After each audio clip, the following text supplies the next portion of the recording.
Welcome to the She Builds Show. I'm your host, Stefanie Olson, a licensed general contractor who builds new construction, renovates, and designs your vision. Today, more than ever, we need raw, authentic women who are willing to rise above society's norms, break those glass ceilings, and encourage each other to boldly build the life we were meant to live. So, honey, what are you building? Welcome to the She Builds Show.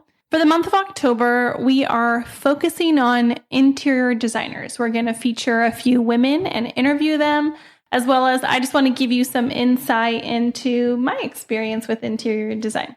So this is a passion for me and something I truly enjoy, but I don't have any formal training. My education came through experience. Well, actually a lot more failure in this area than success. But when I was a kid, my mother, she just has an eye. She's got an eye for design, an eye for detail, and an eye just for beautiful things. And she passed this ability on to me.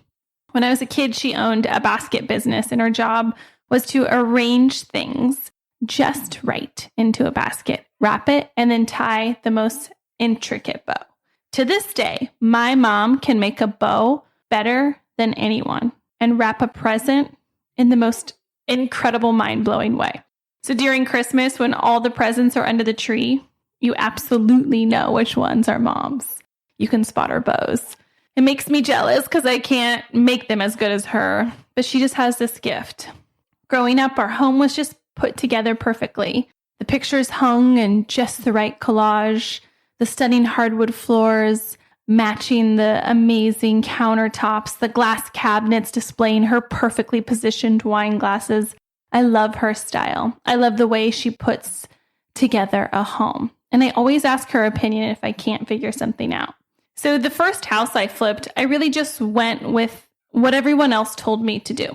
I didn't question much. But the second, or maybe it was the third, I had bought a house and it had this horribly ugly, giant lava rock looking stuff on the outside. I don't even know if I can describe how awful it is. They're like 2 foot by 1 foot, brown, black, awful lava rocks. I don't know why anybody ever chose this as a material to put on the outside of a house, but there's a lot of things to question in the 80s, right? So I knew I couldn't update or flip this house without dealing with that rock. So I painted it. I picked a color, I pulled my paint samples out, and I picked a color. Drove away, came back, and the house was already painted. And I showed up, and my mouth fell out of my head.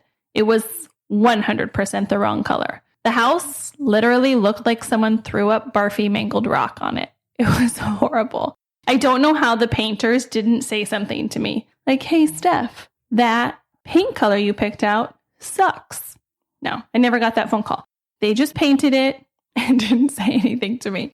So after I got over my complete disgust with the color, I realized I knew absolutely nothing about picking paint colors. I was just guessing, and I guessed wrong. So I whipped out my paint deck again, got some actual paint samples this time, and then I found the right color. But color today is probably one of my favorite things to choose. And I've gotten a lot better at it. And even now, I rarely get samples. I don't know why, but I just kind of trust my gut. But because I've seen most of the colors that are in my paint deck in real life, I've painted them enough. I just kind of can picture them in my head at a mass scale and know deeply in my mind what it's going to look like. So I think this is something that most designers have the ability to do. They can picture in their mind what something looks like. The way I do this is I sit and I stare.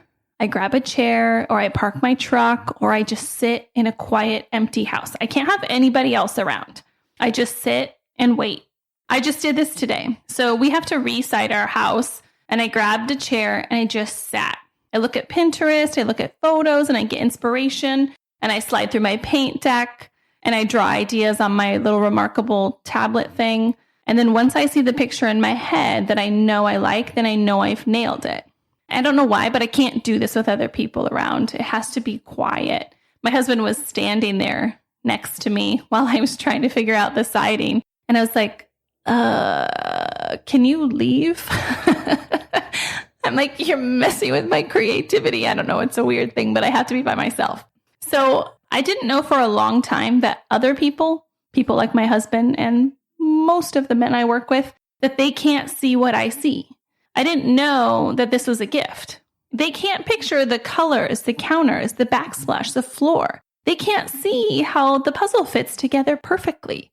So then they question every material because they see them individually, but they don't see the whole picture. And this can cause a lot of pain in some relationships because there's an immense amount of trust that someone has to extend to you to trust them in something they themselves can't picture.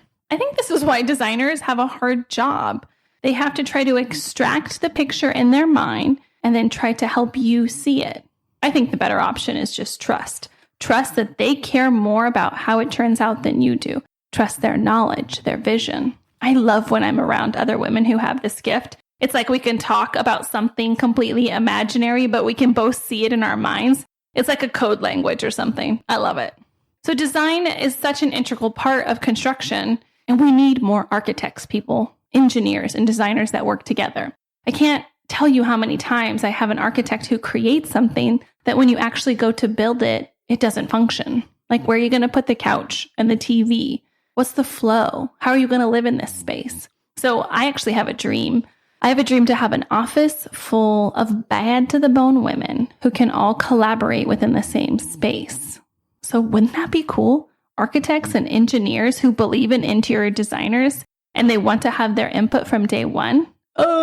We also need way more women architects and engineers. So if you have this cool gift in your brain of how you can see things come together, then I want you to consider this industry. It's a perfect match. Design, architecture, engineer, it all fits together with that ability to see something. I always tell people that I can look at a 2D paper, but I can pull it up in 3D in my mind and I can spin it around and I can walk through it. And I think that if I were to go back and knew exactly that this was a gift that I had, that I would probably choose to be an architect because I truly love how things function, and being able to have this gift and then have an industry that meets it is a beautiful thing. So consider that. Thank you so much for joining me on the She Builds Show today. If you need some help with architecture or engineering or designing, reach out. I'm happy to help. Also, if you want to learn more about how to enter those fields, I know a ton of people, and I would love to be able to put you in touch with the right person just to get you on the right path. So thanks so much for listening to the She Builds Show. Thanks for joining me today on the She Builds Show. My name is Stefanie Olson. My hope is that this episode leaves you feeling empowered and ready to boldly take that step into building the life that you envision, 1 2x4 at a time. And if you can do me a quick favor, please leave me a 5-star review on iTunes. I get giddy over reading the reviews each week, and I will choose one special person to win some She Builds swag. Make sure you add your name to the review, and I'll reach out if you're the winner. Thanks again for hanging out. Be sure to visit me at theshebuildshow.com, where you can ask me questions and share with me what you're building.